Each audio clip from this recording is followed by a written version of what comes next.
메이드를 고용하는 데는 돈이 들잖아요. 우리를 도와주면 돈이 안 들겠죠? 어머니는 아들의 배은망덕함에 눈물을 흘렸습니다. 복순 씨는 깊은 한숨을 내쉬며 이웃들의 대화 속으로 자신을 돌이켜 보았습니다. 올해 76세인 그녀는 그동안 자식들을 위해 헌신하며 살았습니다. 아들 둘, 그리고 특히 둘째 아들 민준 46세에 대한 사랑은 그녀의 삶의 원동력이었죠. 하지만 요즘 들어 자식들이 전혀 반갑지 않은 것은 어쩔 수 없는 현실이 되어버렸습니다. 이번 명절에 복수는 자식들을 맞이하기 위해 여느 때처럼 부지런히 준비를 했습니다. 하지만 아들 민준이 집에 들어서자마자 복수는 더 이상 참을 수 없다는 생각이 들었습니다. 너희 와도 하나도 안 반가우니 이제 오지 마. 복순가 단호하게 말했죠. 민준은 당황하며 무슨 말이야, 엄마? 라고 물었지만 복수는 대답 대신 그동안 참아왔던 불만을 터뜨렸습니다. 너희가 엄마를 식모처럼 생각하잖아. 엄마 집에 올 때마다 밥 차리고 물 떠다 주고 너희는 누워서 기다리기만 해. 그런데 엄마는 너희가 도와주기를 바라지도 않아. 하지만 이건 아니야. 복수는 그동안 자식들이 오는 것을 기대했지만 이제는 그들이 오면 힘들고 불편해졌습니다. 그들도 자신을 위해 뭔가를 해줄 거라는 기대를 버린 지 오래였습니다. 민주는 그건 남들도 다 그렇게 살아. 나중에 나도 애들이 크면 엄마처럼 할 거야. 라며 변명했지만 복수는 더 이상 참지 않았습니다. 그래, 남들도 다 그렇게 살아. 하지만 부모를 벗겨먹으려는 자식도 참아야 하니? 복순의 목소리는 더욱 단호해졌고 더 이상 자식들이 자신을 부려먹는 것에 대한 참을성도 바닥을 드러냈습니다. 이제 복순은 자식들이 오는 것마저 싫어졌습니다. 너희는 이제 이 집에 오지 마. 나도 너희가 오는 게 지긋지긋하다. 그렇게 복순은 오랜 세월 자신을 희생하며 살아온 시간이 모두 헛되게 느껴졌습니다. 자식들을 위해 모든 것을 바쳤지만 정작 자식들은 부모의 마음을 헤아리지 않았습니다. 그녀는 26세에 결혼해 두 아들을 낳고 남편과 함께 평범하게 살았습니다. 경제적으로 넉넉하진 않았지만 자식들이 더 나은 삶을 살 수 있도록 모든 노력을 다했습니다. 그런데 자식들이 커가면서 그녀의 헌신은 점차 당연한 것이 되어버렸고 이제는 더 이상 그들의 기대를 충족시키고 싶은 마음도 사라졌습니다. 복수는 명절에 자식들이 찾아오는 것조차 부담스러워졌습니다. 특히 며느리들이 집에 오면 모든 것이 더 복잡해졌죠. 이웃들의 대화를 들으면서 복수는 그들과 같은 고민을 하고 있다는 것을 깨달았습니다. 며느리들이 명절에 오지 않는 것이 오히려 마음이 편하다는 이웃들의 말에 복순도 공감했습니다. 아들만 오면 밥 차리기도 덜 힘들어. 며느리 오면 신경 쓸 일이 많아져. 라는 말에 복순도 마음속으로 고개를 끄덕였습니다. 그날 복순은 자식들에게 처음으로 자신의 마음을 솔직하게 표현했습니다. 이제는 그들이 오는 것을 반갑게 맞이하지 않을 것이며 더 이상 그들을 위해 헌신하는 삶을 살지 않겠다고 결심했습니다. 그녀는 늙은 부모로서의 역할을 다했지만 이제는 자신을 돌볼 시간이 필요했습니다. 이제는 내 삶을 살 때가 된 것 같아. 복순은 혼잣말로 중얼거렸습니다. 잠자고 있던 복순 씨는 한숨을 깊게 내쉬었습니다. 사실 그녀가 아무 말 없이 듣고만 있던 이유는 할 말이 없어서가 아니라 너무 많아서 어디서부터 시작해야 할지 몰랐기 때문입니다. 서 씨는 두 아들을 두었고 큰아들은 나이가 둘, 둘째 아들은 나이가 셋이었습니다. 총 5명의 손주가 함께 집을 찾으면 서 씨는 늘 며칠 동안 몸살로 누워야 할 정도로 힘들어했습니다. 첫 번째로 삼시세끼를 챙기고 청소하는 육체적인 노동이 서 씨의 몸을 지치게 했고 두 번째로는 자식들이 가정을 이루고 나면 서로 반가움보다는 갈등이 잦았기에 그들 사이에서 중재를 하는 것도 신경이 많이 쓰였습니다. 서 씨는 때때로 명절을 혼자 조용히 보내고 싶다고 생각하기도 했습니다. 하지만 1년에 몇 번 만나지 못하는 자식들을 그리고 앞으로 몇 번이나 더 볼지 모르는 상황에서 그녀는 고생하더라도 반가운 마음으로 자식들을 맞이하려고 노력했습니다. 저희 왔어요. 둘째 아들이 들어오며 말했습니다. 형은 이번에 안 온다지? 여행 간다던데. 둘째 아들이 신발을 벗으며 덧붙였습니다. 서 씨의 말대로 큰아들은 올해부터 명절을 맞이해 해외로 여행을 가기로 결정했습니다. 작년 명절에 두 아들이 크게 다툰 후 서 씨는 둘째와 큰아들이 각각 다른 명절에 오기로 하는 특단의 조치를 내렸습니다.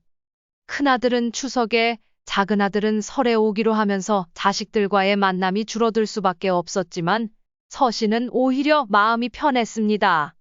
작은 아들 가족만 들어왔는데도 집안은 금세 시끌벅적해졌습니다. 아이 셋이 있으니 집안이 금방 북적였죠. 맛있는 거 뭐 좀 했어? 아들이 부엌을 기웃거리며 말했습니다. 그냥 잡채랑 이런 것 좀 했지. 서 씨가 대답하자 아들은 얼른 차려줘. 계속 운전했더니 배고프네. 라고 말하며 거실 소파에 털썩 앉았습니다.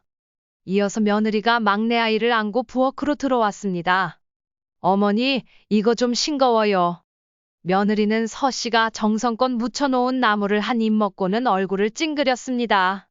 그러고는 다시 손으로 나물을 집어 막내 아이에게 먹이면서 그치? 할머니가 한 거 맛있지? 라고 말하며 거실로 나갔습니다. 모두가 TV를 보거나 누워 쉬는 동안 서 씨는 혼자서 부엌에서 바쁘게 움직였습니다. 민준아, 상 좀 차리자. 서 씨가 말했지만 아들은 귀만 후비며 아무 대답이 없었습니다. 서 씨는 결국 초등학생 손주들에게 상 좀 차려라 라고 말했지만 손주들도 도와줄 생각이 없었습니다. 그나마 며느리가 아이를 핑계 삼아 도움을 주지 못하는 것이 서 씨를 더욱 답답하게 했습니다. 이웃이 했던 말이 떠올랐습니다. 며느리들은 요즘 전혀 돕지 않아. 손 하나 까딱하지 않고 당연히 대접받기를 바란다니까. 서 씨도 그 말에 공감할 수밖에 없었습니다. 부모가 모든 것을 다 해주는 게 잘못이었을까요? 혼자 있을 때는 반찬 두세 가지로 간단히 먹고 치우는 것이 보통이지만 자식들이 오면 반찬도 많이 준비해야 하고 하나하나 신경 써야 하는 것도 많아집니다.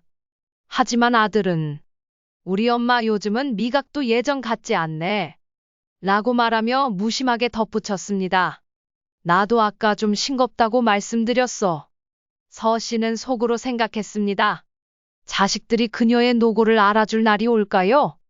늘 신경 쓰고 정성 들여 준비해도 그저 당연하게 생각하는 자식들의 모습에 서 씨는 더 이상 참을 수 없었습니다.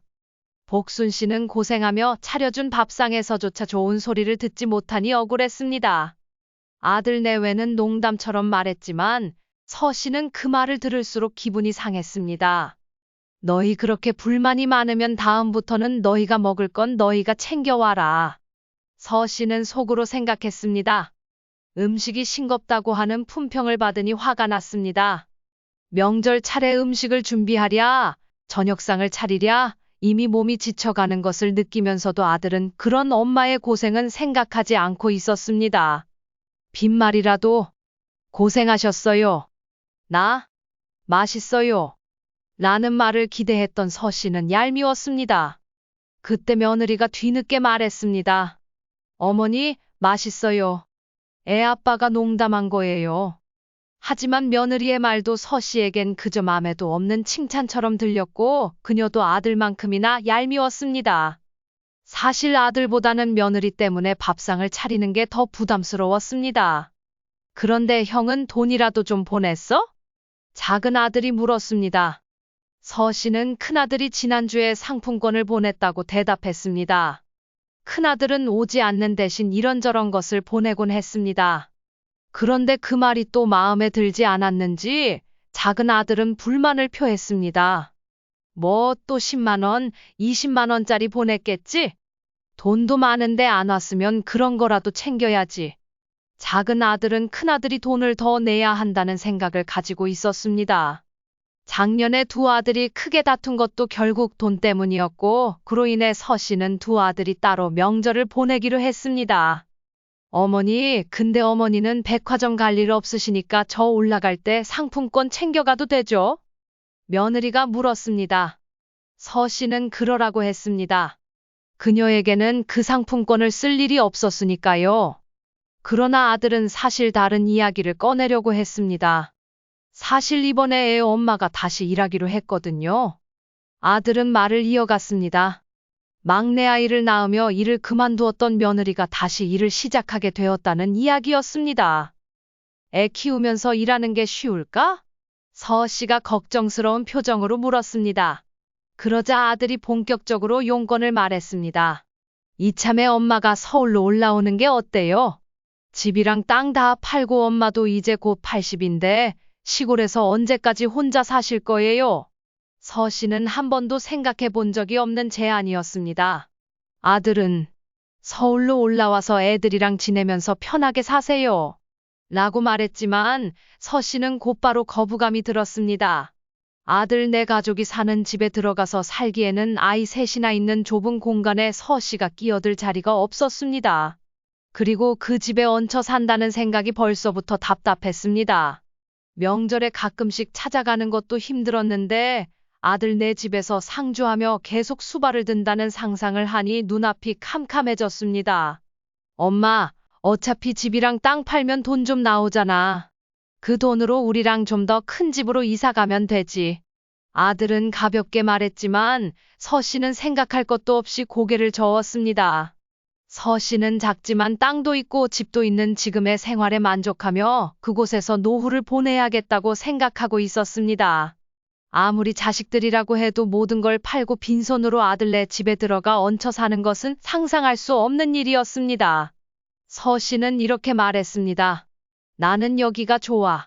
여기서 나머지 인생을 보내고 싶어.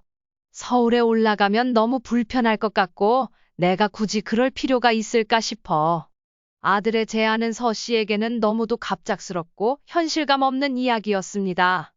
복순 씨는 아들의 말에 단호하게 대답했습니다. 됐다.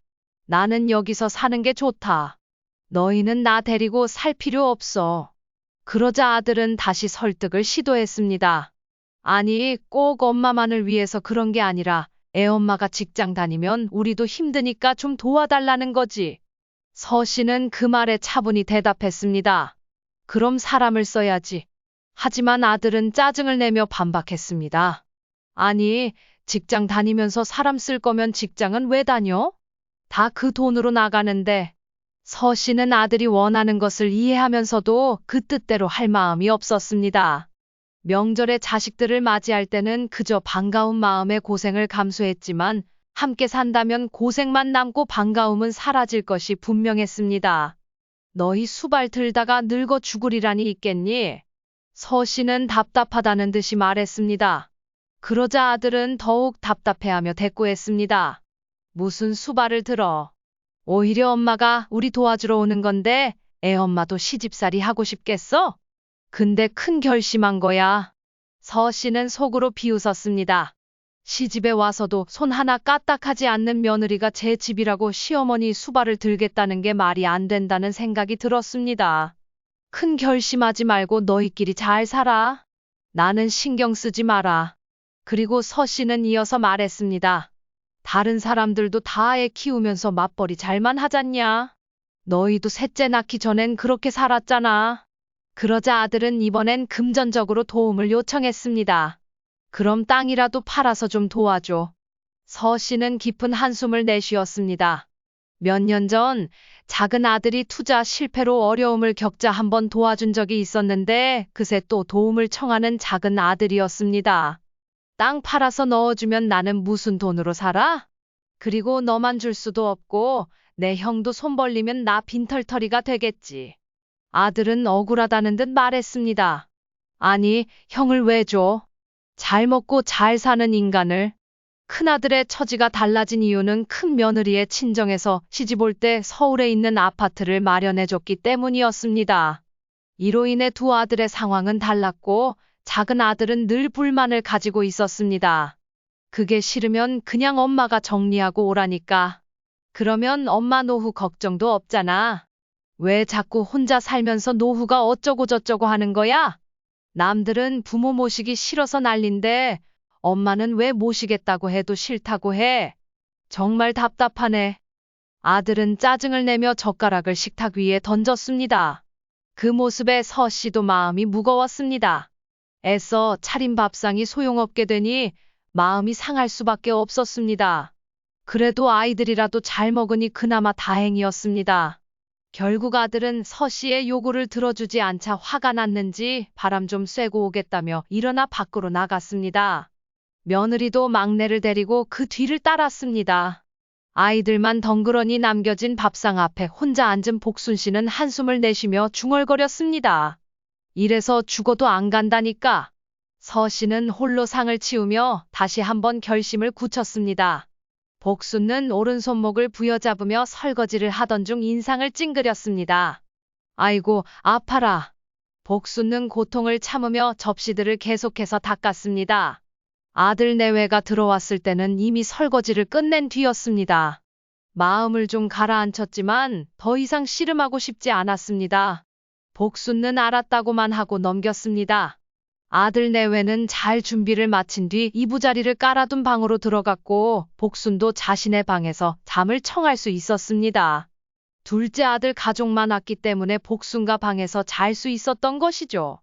만약 큰아들 가족까지 왔다면 거실에서 아이들과 함께 잠들었어야 했습니다.